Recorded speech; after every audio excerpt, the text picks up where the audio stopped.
Halo semua teman-teman. Di video kali ini saya akan membagikan ilmu tentang pembelajaran matematika.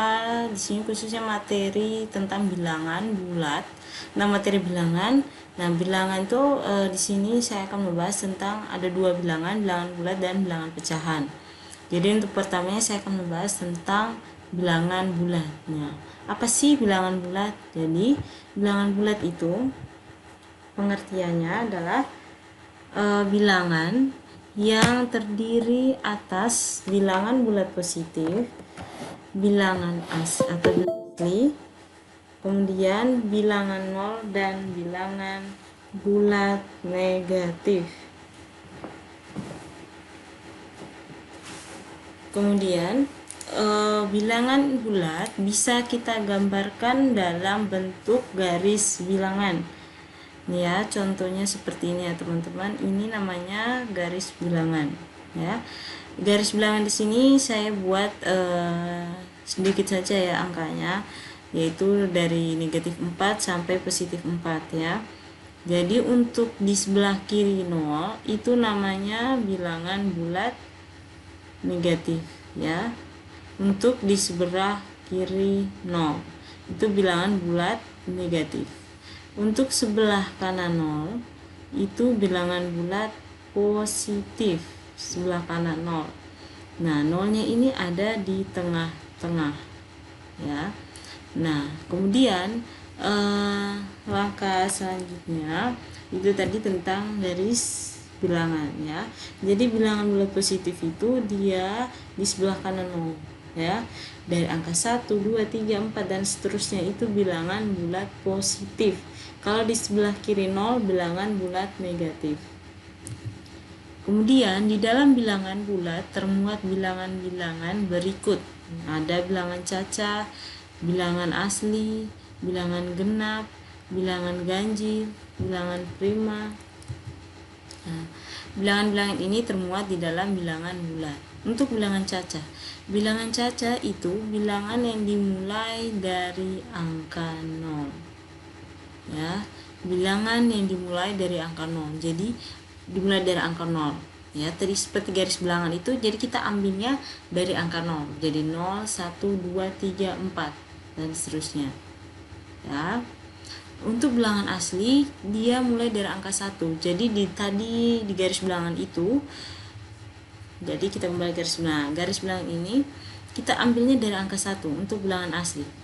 Kita ambil dari angka 1, 2, 3, 4 dan seterusnya. Ya, dan seterusnya. Itu bilangan asli. Untuk bilangan genap yaitu bilangan yang habis dibagi 2 ya. Jadi 2, 4, 6, 8, 10, 12, 14, jadi kelipatan 2 ya. Bilangan genap bilangan yang habis dibagi 2. Bilangan ganjil bilangan yang tidak habis dibagi 2 atau bersisa, yaitu 1, 3, 5, 7, 9, 11. Jadi bilangan-bilangan yang tidak habis dibagi 2, dia bersisa. Kalau kita bagi itu dia tidak habis, dia bersisa. Itu bilangan ganjil. Nah, bilangan prima bilangan asli yang hanya habis dibagi oleh bilangan 1 dan bilangannya sendiri. Nah, contohnya angka 2. 2 kita bagi 1, hasilnya 2, bilangannya sendiri kan. Jadi dia dibagi dengan bilangan 1 habis, dibagi dengan dirinya dan bilangannya sendiri.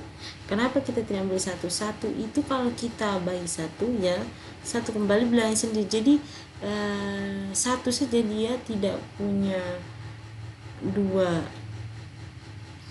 pilihan seperti ini ya. Jadi ya satu-satu ya dia sendiri gitu ya. Jadi mulainya dari 2, 3 dan seterusnya. Kemudian kita masuk di operasi hitung pada bilangan bulat. Nah, di sini untuk yang pertama kita belajar dulu operasi hitung bilangan bulat pada penjumlahan dan pengurangan. Nanti juga ada pada perkalian dan pembagian. Nah, untuk penjumlahan dan pengurangan ada di sini berlaku 4 sifat. Yang pertama A tambah B sama dengan A tambah B. A kurang B, jadi tanda negatifnya ini kan punyanya B nih. Nah, jadi kita buat A, kita tambah, terus dalam kurungnya negatif B. Ini juga sama-sama punya negatif. Negatifnya kita keluarkan, terus di dalam kurungnya A ditambah B. Kalau kita pisahkan lagi, hasilnya kembali seperti ini. Nah, untuk A kurang negatif B. Nah, untuk yang ada tanda kurung seperti ini dikalikan tandanya. Jadi negatif dikali negatif, hasilnya positif. Jadi A ditambah B. Contohnya misalkan 4 ditambah 3 sama dengan 7. Ini pasti sudah bisa, gampang saja. Atau 2 tambah 4, 6. 6 kurang 4 berarti 6, tanda tambah. Nah, negatifnya ini kan punya angka 4. Jadi dalam kurung negatif 4. 6 dikurang 4 hasilnya 2.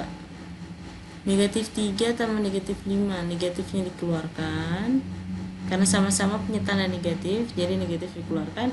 Terus dalam kurung 3 tambah 2 hasilnya 5, tanda negatifnya jangan lupa, jadi hasilnya negatif 5.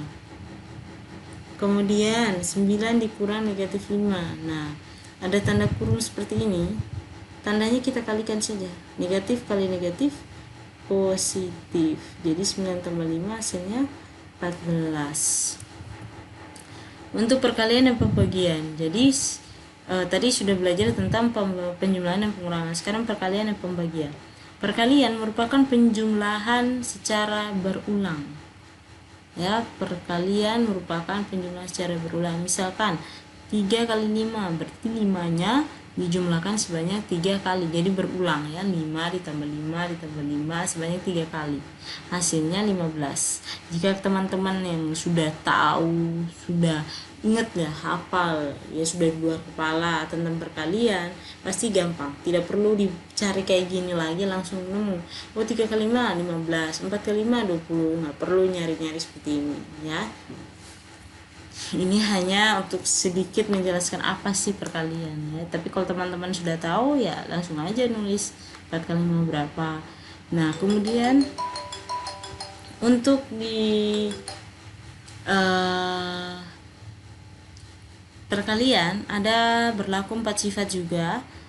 Nah, yang pertama ada A kali B sama dengan AB. A kali negatif B sama dengan negatif AB.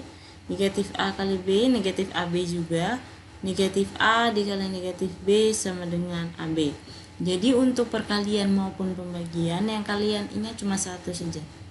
Jika negatif ketemu positif, pasti negatif.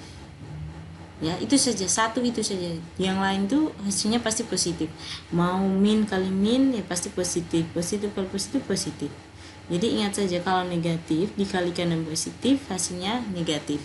Untuk perkalian yang tanda yang lain itu hasilnya pasti positif ya. Nah, contohnya misalkan contoh nomor 1. 5 kali 6 30. Ini pasti sudah tahu ya, sudah ingat. 4 dikali negatif 7. Nah, 4-nya kan positif, 7 ini kan negatif. Jadi hasilnya pasti negatif. Terus 4 dikali 7 berapa? 28. Jadi hasilnya negatif 28. Misalkan lagi negatif 3 dikali 4. Nah, 3 ini kan ada negatifnya. Terus ketemu dengan 4 yang positif, pasti hasilnya negatif. Terus 3 dikali 4 berapa? 12 ya. Kemudian ini negatif ketemu negatif positif. 6 kali 7 42.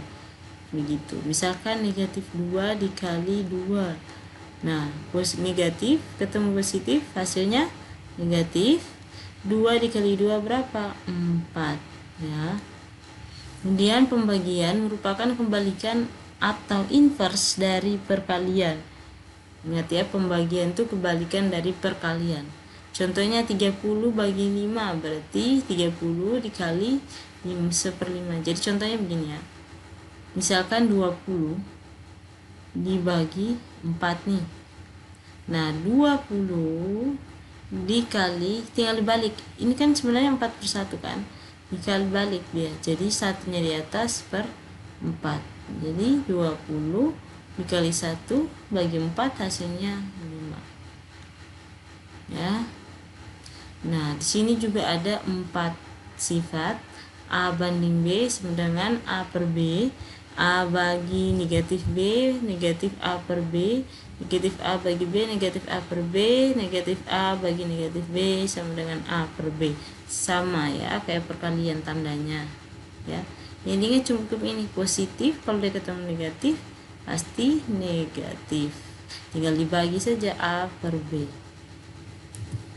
Sekarang kita masuk di sifat-sifat operasi hitung bilangan bulat.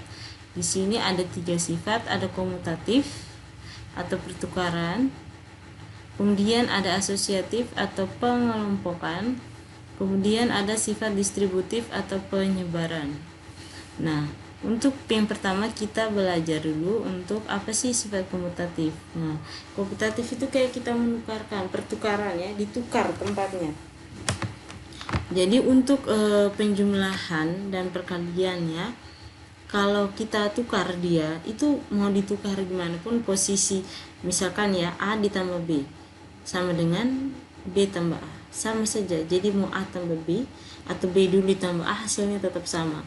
Itu penjumlahan ya. Terus kenapa pengurangan? Pengurangan, apakah pengurangan tidak bisa? Ya, pengurangan dia tidak bisa. Misalkan ya teman-teman buat A dikurang B sama dengan B kurang A. Belum tentu ya, masih tanda tanya. Belum tentu sama ya. Bisa saja hasilnya tidak sama. Ya, misalkan ya kita ambil contoh 2, A-nya 2, B-nya 3. 2 kurang 3 apakah sama dengan 3 dikurangi 2? Kita coba aja. 2 kurang 3 negatif 1. 3 kurang 2 1. Nah, ini tidak sama ya. Jadi untuk pengurangan dia tidak bisa, jadi sifat komutatif tidak berlaku di pengurangan dan pembagian. Jadi dia berlakunya penjumlahan dan perkalian. Kenapa? Karena kalau penjumlahan kan dia nilainya positif ya, angkanya positif tuh. Jadi kalau dia mau dibolak-balik seperti apapun hasilnya tetap sama ya. Kayak contohnya 4 kali 8 sama dengan 48 kali 4 ya. 4 kali 8 12. 8 tambah 4 8 tambah 4 juga 12, jadi hasilnya sama. Kemudian kalau perkalian nih, nah perkalian A kali B apakah sama dengan B kali A kalau ditukar ya posisinya? Nah sama aja, jadi 4 kali 8 dengan 8 kali 4 hasilnya sama-sama hasilnya 32 ya. Oke, itu untuk komutatif. Kalau asosiatif kita mengelompokkan ya, jadi kita kelompokkan dia. Contohnya seperti ini, misalkan penjumlahan ya. A tambah dalam kurung B ditambah C sama dengan A ditambah B ditutup di dalam kurung terus tambah C. Jadi contohnya misalkan gini, 4 ditambah 5 tambah 6 ya. Jadi kurungnya itu ada di angka 5 ditambah 6.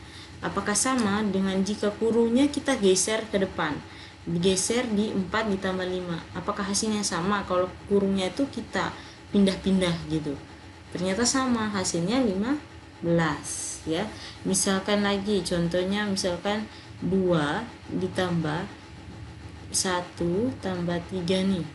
Apakah sama jika kurungnya kita geser ke depan? Jadi 2 ditambah 1 ada di dalam kurung terus ditambah 3. Nah, 2 tambah 1 tambah 3 hasilnya 6. Nah, hasilnya sama saja gitu. Kalau perkalian, jadi perkalian di sini juga sama, hampir sama dengan penjumlahan. A dikali B kali C sama dengan A dikali B dikali C. Jadi pengelompokan ya di asosiatif. Nah, asosiatif atau pengelompokan. Jadi kurungnya kita geser mau geser kemanapun hasilnya tetap sama. Kayak perkalian penjumlahan sama aja. Kalau perkalian juga sama, 4 dikali 5 dikali 6 hasilnya 120 meskipun kurung-kurungnya kita geser-geser ya. Kemudian sifat distributif atau penyebaran. Jadi sifat ini kita menyebarkan, kayak kita jabarkan ya gitu. Jadi misalkan ini ya, perkalian terhadap penjumlahan, operasi perkalian terhadap penjumlahan berbeda dengan operasi perkalian pada terhadap pengurangan. Ini untuk terhadap penjumlahan. Jadi ingat ya, kalau ada kurung jadi kan kali, berarti nanti A dikali B, terus ini kan tambah, terus ditambah A dikali C. Ini ya, contohnya 2 kali 3 tambah 4, 2 dikali 3, terus karena di sini positif ditambah ini 2 dikali 4, hasilnya 2 kali 3 itu 6, 2 kali 4 8, 6 tambah 8 14. Pada operasi perkalian terhadap pengurangan. Nah, sekarang A dikali B kurang C. Nah, sekarang sama aja pengerjaannya. A dikali B, terus ini kan kurang. Tulis dulu kurang, terus ambil A dikali C. Gitu ya. Contohnya 5 dikali 6. Terus di sini kan tanda negatif, tulis dulu tanda negatifnya. Terus 5 dikali 6. 5 kali 7 35. 5 kali 6 30. Ingat di sini kurang, 35 dikurang 30 hasilnya 5. Sekarang kita masuk di pangkat dan akar pangkat bilangan bulat. Nah, untuk yang pertama kita belajar dulu tentang kuadrat dan pangkat 3 bilangan bulat. Kuadrat bilangan bulat atau pangkat 2. Jadi ingat ya, kalau kuadrat, kata kuadrat berarti dia pangkat 2. Ya, kuadrat pangkat 2. Nah, diperoleh dengan mengalihkan bilangan itu dengan bilangan itu sendiri, atau mengalihkan bilangan tersebut secara berulang sebanyak 2 kali. Karena pangkat 2 kan, jadi dia berulang sebanyak 2 kali. Kalau pangkat 3 pasti berulang sebanyak 3 kali. Nah, contohnya ini A kuadrat atau A pangkat 2, berarti A dikali A. Contohnya ini 4 pangkat 2, 4 kali 4 hasilnya 16. Negatif 9 dipangkatkan 2, berarti negatif 9 dikali negatif 9 sama dengan 81. Ya. Kemudian kita belajar lagi tentang pangkat 3 bilangan bulat. Diperoleh dengan mengalihkan bilangan tersebut secara berulang sebanyak 3 kalinya,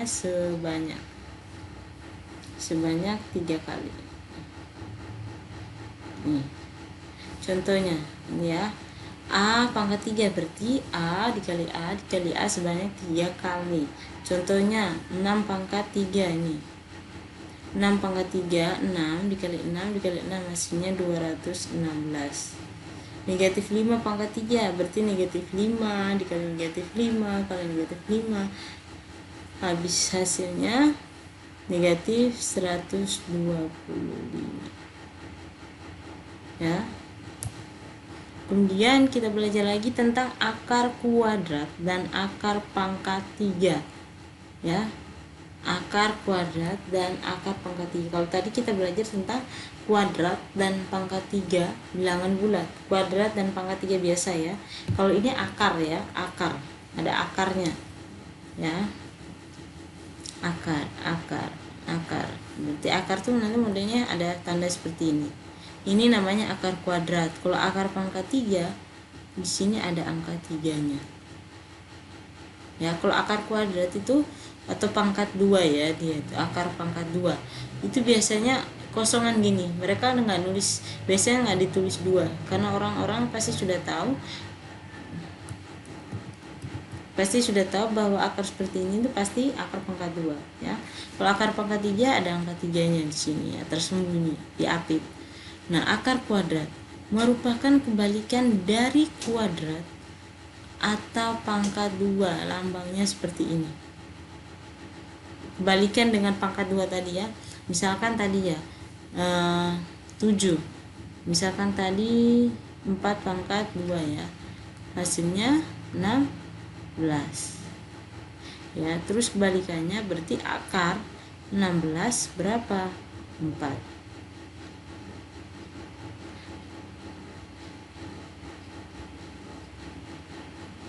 ini kan. Jadi akar 16 berapa kali berapa, dua angka yang sama jika dikalikan hasilnya 16. Angka berapakah itu? 4 gitu ya. Contohnya akar 49 kurang lebih 7 gitu ya. Kenapa ada tanda plus minus? Karena kalau 7 ini, kalau positif 7 di pangkat 2, 7 kali 7 49, benar. Terus kalau negatif 7 kita pangkatkan 2 juga hasilnya sama 49 ya, sama-sama punya 49. Makanya di sini plus minus, bisa positif bisa negatif. Jadi bisa positif 7 bisa negatif 7. Makanya plus minus untuk akar kuadrat saja. Tapi kalau akar pangkat 3 ya nggak bisa plus minus. Karena nanti di plus minus ya pasti hasilnya negatif kalau jumlahnya ganjil gitu ya. Jadi akar 49 itu plus minus 7 karena 7 kuadrat sama dengan 49 dan negatif 7 kalau dikuadratkan juga hasilnya 49. Ya, sekarang akar pangkat 3 merupakan kebalikan dari pangkat 3. Lambangnya seperti itu ya, akar pangkat 3 ada angka 3-nya ya di apit di ujung. Jadi lambangnya seperti ini. Ini tarik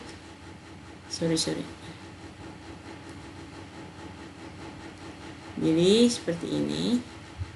Terus di 3-nya di sini. Ya. Misalkan akar pangkat 3 dari 27 hasilnya 3. Kenapa? Jadi kita cari 3 angka kalau dikalikan hasilnya 27, tapi angka itu harus sama. Jadi misalnya 2, berarti 2 itu dikalikan sebanyak 3 kali, apakah 27? Bukan. Berarti cari angka lain 3. Itu ya. Kenapa 3 akar pangkat 3 dari 27? 3 karena 3 kalau kita kalikan sebanyak 3 kali atau 3 dipangkatkan 3 hasilnya 27. Ingat tidak ada tanda plus minus ya, karena tidak bisa. Kalau di akar pangkat 3 kan nanti kita kalikan sebanyak 3 kali, nggak mungkin ada negatif. Kalau kita buat negatif juga, dan nanti hasilnya bukan positif 27, negatif 27. Jadi plus minusnya nggak usah, jadi langsung pasti hasilnya positif 3 ya. Oke teman-teman, sampai di sini untuk materi bilangan bulat. Semoga apa yang sudah saya sampaikan dapat diterima, dapat dipahami dengan baik dan bermanfaat buat teman-teman sekalian. Dan jangan lupa nanti di video berikutnya saya akan memberikan ilmu tentang materi bilangan pecahan ya. Tadi bilangan bulat, nanti akan saya ajari tentang bilangan pecahan ya. Jangan lupa untuk ditonton video saya berikutnya. Sampai jumpa, sampai ketemu lagi di video berikutnya. Terima kasih.